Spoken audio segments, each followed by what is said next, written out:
السلام علیکم ورحمۃ اللہ وبرکاتہ۔ امید کرتی ہوں آپ سب خیریت سے ہوں گے۔ مجھ سے کسی نے پوچھا تھا عورتیں گھر میں تراویح کی نماز کیسے ادا کریں، کیونکہ یہ جو تراویح کی نماز ہے جس طرح مردوں کے لیے اس کو پڑھنا ضروری ہے، اسی طرح عورتوں کے لیے بھی اس کو پڑھنا ضروری ہے۔ کافی ہماری اسلامی بہنیں اس غلط فہمی کا شکار ہوتی ہیں، وہ یہ سمجھتی ہیں کہ شاید تراویح کی نماز صرف مردوں کے لیے پڑھنا ضروری ہے، لیکن ایسا نہیں ہے، عورتوں کے لیے بھی پڑھنا اتنا ہی ضروری ہے۔ یہ بہت بڑی غلط فہمی ہے۔ جو تراویح کی نماز ہے یہ سنت موقدہ ہے، بغیر کسی شرعی عذر کے اگر اسے چھوڑیں گے تو گناہ گار ہوں گے۔ اگر عورتیں اسے جان بوجھ کر بنا کسی وجہ یا مجبوری کے چھوڑیں تو گناہ گار ہوتی ہیں۔ اب مسئلہ یہ ہے، مرد حضرات تو مسجدوں میں چلے جاتے ہیں جہاں پہ باقاعدہ تراویح کی باجماعت نماز ادا کی جاتی ہے، لیکن اسلامی بہنیں اس نماز کو گھر میں کیسے پڑھیں؟ اس نماز کے پڑھنے کا طریقہ کیا ہے؟ اس کی نیت کیسے کریں گے؟ اور اس نماز میں کون سی صورتیں پڑھی جائیں گی؟ آج میں آپ کو مکمل اور آسان طریقہ سکھاؤں گی جس سے آپ کی مدد ہوگی انشاءاللہ۔ سب سے پہلے ہم عشاء کی 4 فرض پڑھیں گے۔ عشاء کے 4 فرض پڑھنے کے بعد پھر ہم 2 سنت ادا کریں گے، پھر وتر نہیں پڑھیں گے، پھر 20 رکعت تراویح کی نماز پڑھیں گے، 20 رکعت تراویح کی نماز کے بعد وتر پڑھیں گے۔ 4 فرض عشاء کے، 2 سنت عشاء کی، پھر 20 رکعت تراویح کی نماز، اور یہ 20 رکعت تراویح کی نماز 2 رکعت کر کے پڑھی جائے گی، یعنی 2 رکعت پڑھ کر سلام پھیریں گے۔ اسی طرح 2 رکعت کر 20 رکعت تراویح کی نماز ادا کریں گی۔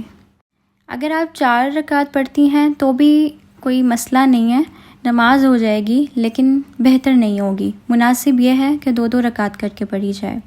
اب 2 رکعت کر کے پڑھ رہی ہیں یا 4 ہر 4 رکعت کے بعد تراویح کی جو دعا ہے اس کو آپ نے پڑھنا ہے۔ اس دعا کو پڑھیں۔ اگر آپ کو زبانی نہیں آتی تو اسے دیکھ کر بھی پڑھ سکتے ہیں، گوگل کر لیں۔ اگر دعا نہیں آتی کوئی حرج نہیں ہے، ضروری نہیں ہے یہی دعا پڑھنی ہے، کوئی بھی دعا پڑھ لیں۔ اگر کوئی دعا نہیں آتی تو ذکر کر لیں، سبحان اللہ، اللہ اکبر، استغفر اللہ، اس کا کسی کا بھی ورد کر لیں، کوئی سا بھی ذکر کر لیں۔ 4 رکعت کے بعد بیٹھ کر اس طرح سے دعا یا تسبیح پڑھی جائے گی، 20 رکعت ایسے مکمل ہو جائیں گی۔ اب مسئلہ یہ ہے کہ ان 20 رکعت میں ہم نے پڑھنا کیا ہے اور ہم نے کون سی صورتیں پڑھنی ہیں۔ کوئی خاص صورتیں نہیں ہیں، یہ ضروری نہیں ہے کہ کوئی خاص صورتیں پڑھی جائیں گی۔ جو بھی آپ کو قرآن پاک آتا ہے، کوئی رکوع آتا ہے، کوئی صورتیں آتی ہیں، اگر 10 صورتیں آتی ہیں وہ پڑھ لیں، 5 آتی ہیں وہ پڑھ لیں، 6 صورتیں آتی ہیں اگر کسی کو تو 6 صورتیں پڑھ لیں۔ 6 صورتیں ختم ہو جائیں لیکن ابھی نماز تراویح باقی ہے تو انہی 6 صورتوں کو ریپیٹ کر لیں۔ لیکن اگر کسی کو صرف 4 صورتیں آتی ہیں، فار ایگزامپل اگر کسی کو صرف 4 کل آتے ہیں تو اس میں بھی کوئی مسئلہ نہیں ہے، اس سے بھی نماز ہو جائے گی۔ 4 کل پڑھ لیں، اس کے بعد ابھی نماز ختم نہیں ہوئی، دوبارہ سے اس کو ریپیٹ کر لیں، ابھی بھی نماز باقی ہے، پھر سے 4 کل ریپیٹ کر لیں، اس طرح بھی آپ کی نماز ہو جائے گی۔ کسی کو صرف 2 صورتیں یاد ہیں تو وہ 2 صورتوں کے ساتھ بھی نماز ادا کر سکتی ہیں، یعنی ایک سورہ 1 رکعت میں پڑھیں اور دوسری سورہ دوسری رکعت میں، لیکن ترتیب کا خاص خیال رکھنا ہے کہ پہلے والی سورہ بعد میں نہیں پڑھنی اور بعد والی پہلے نہیں پڑھنی۔ اب آخری بات، کسی کو اگر صرف سورہ اخلاص آتی ہے، اس کے علاوہ کچھ نہیں آتا، کوئی بات نہیں، وہ اسی صورت کو ہر رکعت میں دہراتے جائیں اور 20 رکعت نماز تراویح ادا کر لیں، تب بھی نماز ہو جائے گی۔ یہ تو تھا طریقہ۔ اب اس کی نیت کیسے کریں گے؟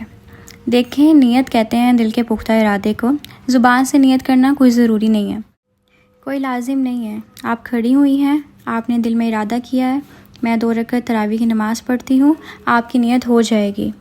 اگر آپ زبان سے نیت کرنا چاہتی ہیں تو اس طرح بھی کر سکتی ہیں، میں نیت کرتی ہوں 2 رکعت نماز تراویح کی واسطے اللہ تبارک و تعالیٰ کے، منہ میرا طرف کعبہ شریف، اللہ اکبر۔ یہ طریقہ تھا نماز تراویح کا۔ جب مکمل ہو جائے آپ دعا کریں گی، دعا کرنے کے بعد اب وتر کی نماز پڑھی جائے گی، پھر نفل پڑھے جائیں گے۔ اگر آپ نفل پڑھنا چاہیں تو پڑھ لیں، نہیں تو مرضی ہے۔ اس طرح سے آپ کی عشاء اور تراویح کی نماز ادا ہو جائے گی۔ امید کرتی ہوں آپ سب کو سمجھ آئی ہوگی۔ اللہ پاک ہم سب کو توفیق عمل عطا فرمائے، آمین ثم آمین یا رب العالمین۔